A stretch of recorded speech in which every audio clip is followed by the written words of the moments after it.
What's up, guys? George back again to do another LP update. This one is for April 17th, 2018. I got a nice stack of vinyl here. Figured I'd do it before Record Store Day this year. Got a couple things coming for Record Store Day, I think. We'll see what happens. But anyway, I'll go through the used stuff first. There's some rock, a lot of blues in this one, and a grail at the end. But first up, I finally picked up the Muddy Waters Woodstock album. This is an amazing record. This is the original chess pressing. I have a reissue of this, but it was good to finally get an original copy on vinyl. This is an amazing record. They do an amazing version of Kansas City on here that I really liked. But it was recorded in the Bearsville studio at Turtle Creek. I guess that little place there. Really, really good record. If you've never heard this one, I suggest you go out and try to find that one. Next up, I picked up an import of an early Fleetwood Mac with Peter Green. Then Play On, it's called. It's one of those, I think the French, yeah, the original rock classic series. But always liked the early Fleetwood Mac, the blues stuff. Like I said, with Peter Green. So found this one for cheap, so decided to pick it up because I didn't have this on vinyl. I have a few of the reissues they did of the real early Fleetwood Mac stuff. Totally different than the 70s Fleetwood Mac sound anyway.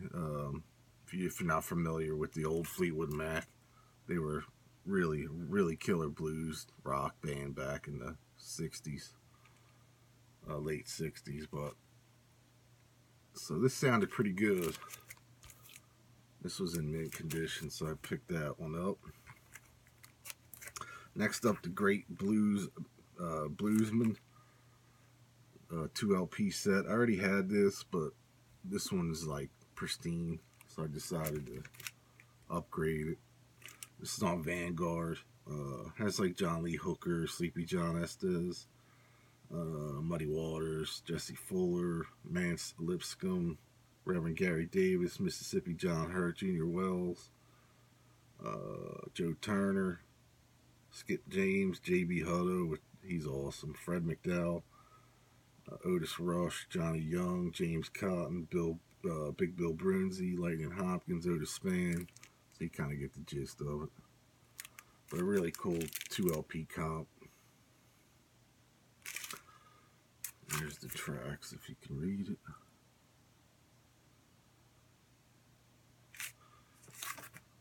Next up, one I never saw or heard before, and I haven't listened to this yet. I just got this one, and that's John Lee Hooker's Moanin' and Stompin' Blues. It's got a little ring wear, but the vinyl was in really good shape. The only problem is there's somebody wrote on here. And then I picked up another John Lee Hooker called Born in Mississippi, Raised Up in Tennessee. I absolutely love that cover. It's an amazing cover. It's so simple but yet effective. This was an album on ABC from 1973. And this one came out in 76 on Gusto, so it's kind of, I guess, like a comp type thing. I'm not sure. I didn't really research this one too much, but I'll be checking that out tonight. And this is,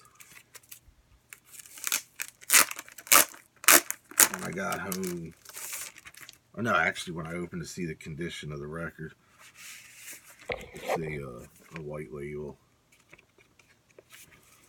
but it's like dead mint. So I was happy to pick this up. I've never seen this record. So I don't know much about this one. Like I said, it is a 70s album, like 76, did I say? 73. So it is later, John Lee Hooker, but I can't wait to hear this one. So these are two of the newer additions to the collection. Next up, the London Bo Diddley Sessions. This is an 80s reissue on Chess. And it's a gold stamp promo, but it was in such good shape. I don't think I ever had this. Trying to think. I don't think I ever had this record. But I got it for cheap, so I just grabbed it. And if I have it, I'll put it up on Discogs or something. And then a couple used rock things. I picked up 2 originals of Sparks. I always liked Sparks a lot. Most of their stuff anyway. Some of their stuff's hit and miss, but this is their first 2 original albums. Sparks and a Wolfer and Tweeters Clothing. Like a 2-on-1 thing.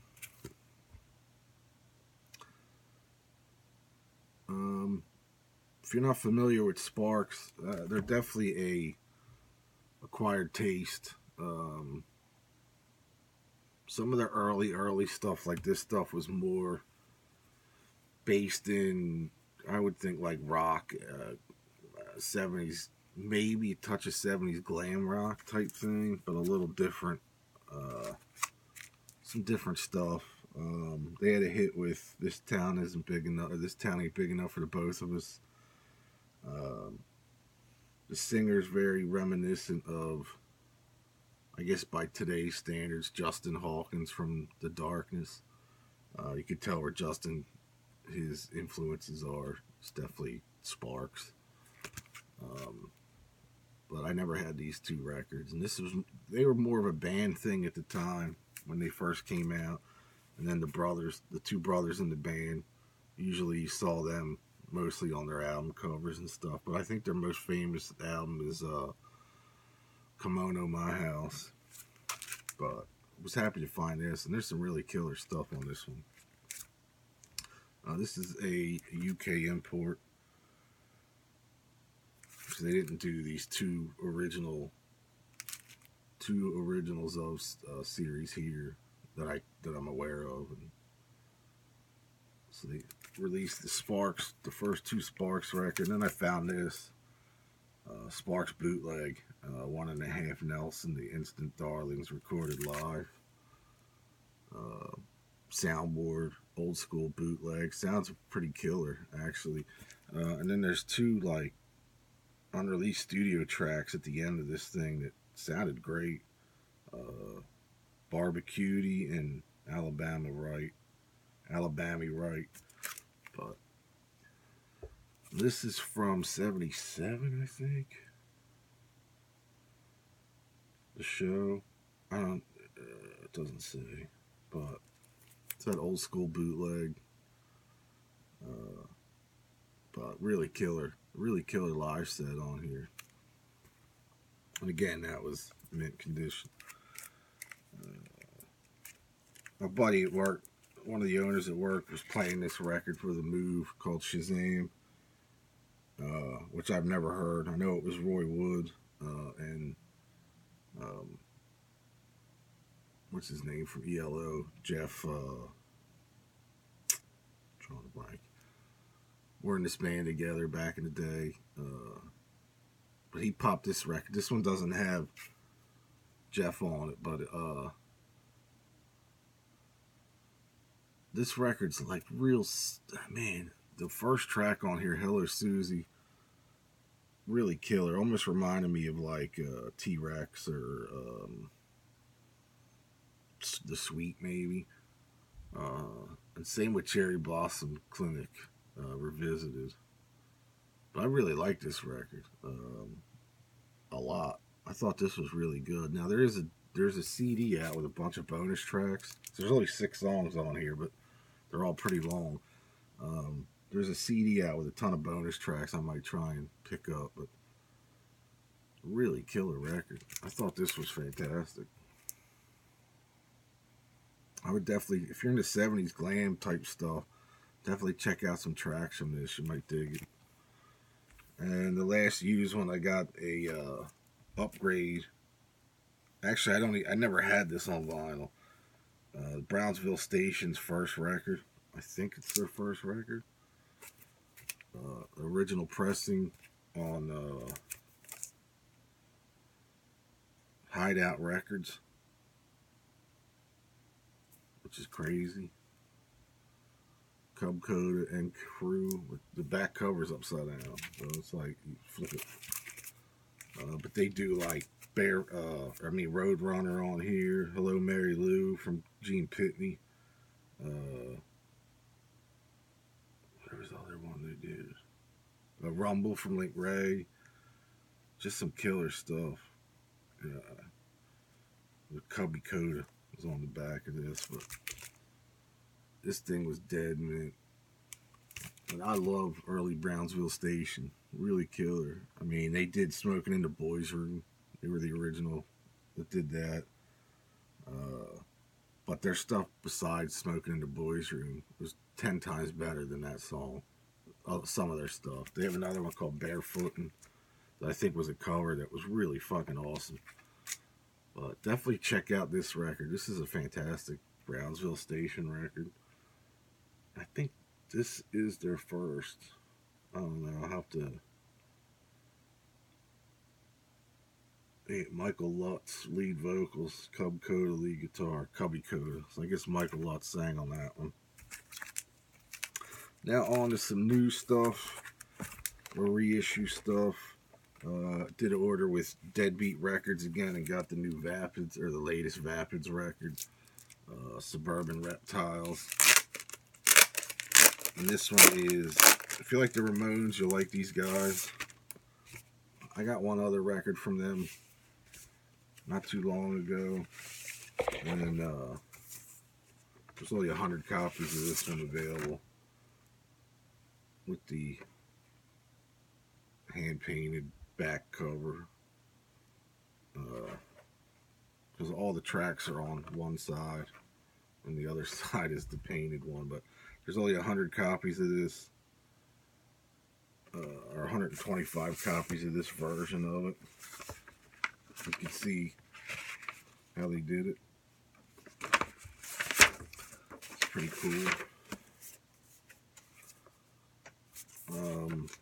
But like I said, if you like the Ramones, you'll absolutely love these guys. I always like these guys. I like the last album I got from them, which was kind of a blind buy.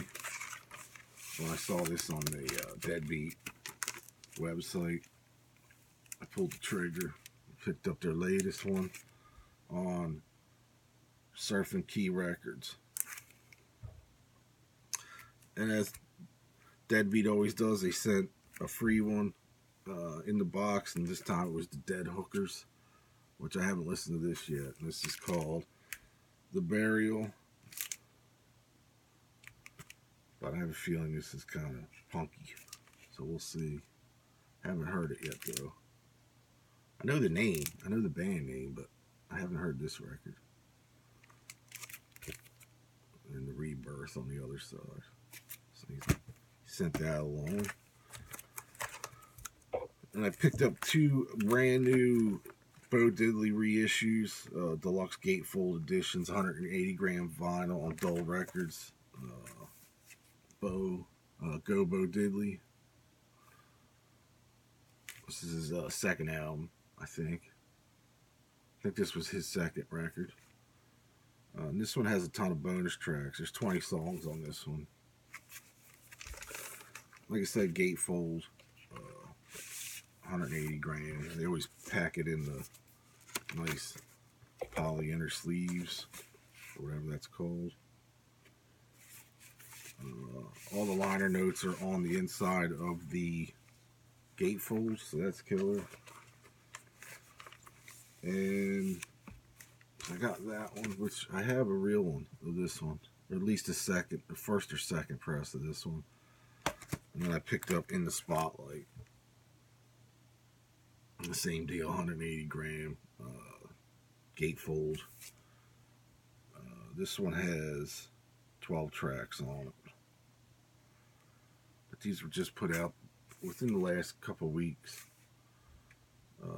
This is his album from 1960. So you get Roadrunner, which is a fucking amazing song. Scuttlebug, Signifying Blues, Let Me In, Limber, Love Me, Crawdad, Walking and Talking, Traveling West, Deed Indeed I Do, and Live My Life. Really killer record. Another one I got from, I think I got this from Deadbeat as well. The second album from the Botox Rats. I picked up their first album a few years back. This is called Nasty Business. Yeah, Nasty Business. On Wanda Records. Pretty killer, punky, hard rock. I don't think this was colored vinyl or anything like that.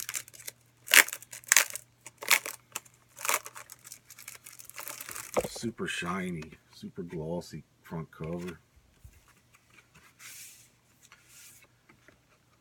Inner sleeve. Lyric sheet on the back. Yeah, I think it's just black vinyl. Yeah. Cool. Pretty cool label on that, too. I think some of these guys were in a band called the Gaggers, I think. Not 100%. I can't remember now. I think they were in the Gaggers, but I picked up their first album maybe 5 years ago on vinyl. So it was cool to see, because I saw that they've been releasing digital singles over the last couple years, so it was cool to see finally a full length, a new full length come out. But picked that one up. Last week, Cleopatra released a Decry compilation, another 80s punk band from, I think, California. This one's called Falling, on purple vinyl. Yeah, purple vinyl, limited edition. I like some of this Cleopatra stuff. Some of it is horseshit, but I didn't have any of this stuff, and they put them out pretty cheap, so you get 16 songs on this one. I love that picture on the back. You can see it. They kind of have that Dead Boys kind of almost Guns N' Roses look to them, or LA Guns look to them, but pretty killer band. Yeah, I like this a lot. I thought this was decent. And these, sometimes the Cleopatra stuff goes out of print pretty quick. Alright, now on to the Grail. Well, kind of. Been wanting to get this album on vinyl for a long time now. I really absolutely love this record. So I found an import copy of it, reissue, online. So I went and pulled the trigger on it, and that's Killing Floor. I think it was the late 60s, early 70s. I can't remember the date, but blues rock, but amazing. This is one of my favorite albums lately. It also it came out on CD, reissue as well. It was a different cover that I picked up. But this is a French import of a newly reissued thing. I don't know how legit it is. It's on Klimt, K-L-I-M-T Records. Never heard of that label, but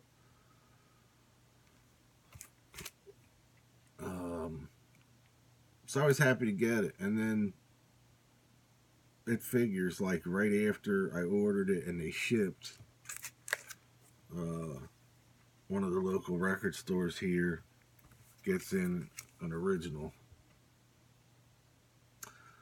and a white label to boot. So couldn't let it go. I had to jump on it. This thing's in almost I would say very good plus. The vinyl's in very good plus to near mint. Just an amazing record, and it's funny. I never thought I'd find an original. Originals go for a lot of money, over $100. I traded some stuff in to get it, and I was happy that I did. It's just such an amazing blues rock album. If you've never heard the Killing Floor record, I suggest, if you like blues rock, to go check out some tracks. I don't like how they washed out the cover for this one. They made it more red than anything. I mean, if you compare the two. But I was so happy to find this finally.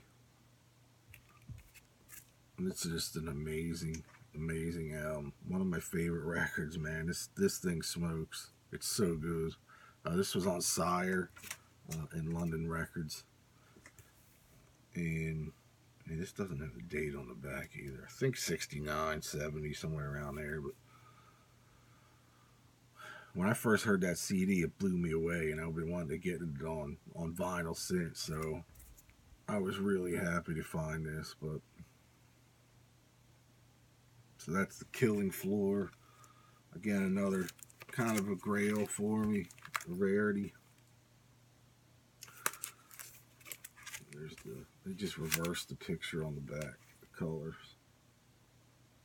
So there's that. So now I got two copies. I got a new import one to listen to and original to listen to every now and then put away. But anyway, that is it for this update. Hopefully be doing a record store day update this Saturday or Sunday at some point. Couple other things. I got a ton of reviews coming all this week and next week. Quite a bit of review. Excuse me. Quite a bit of reviews coming. All independent stuff from what I remember. Yeah, for the most part, all indie, hard rock, and some metal and punk, but all of probably all bands most people have not heard of, but there might be a couple in there you have. But anyway, that is it. So follow me on Facebook and Twitter. Click that thumbs up button for me. And I'll talk to you all real soon. Peace.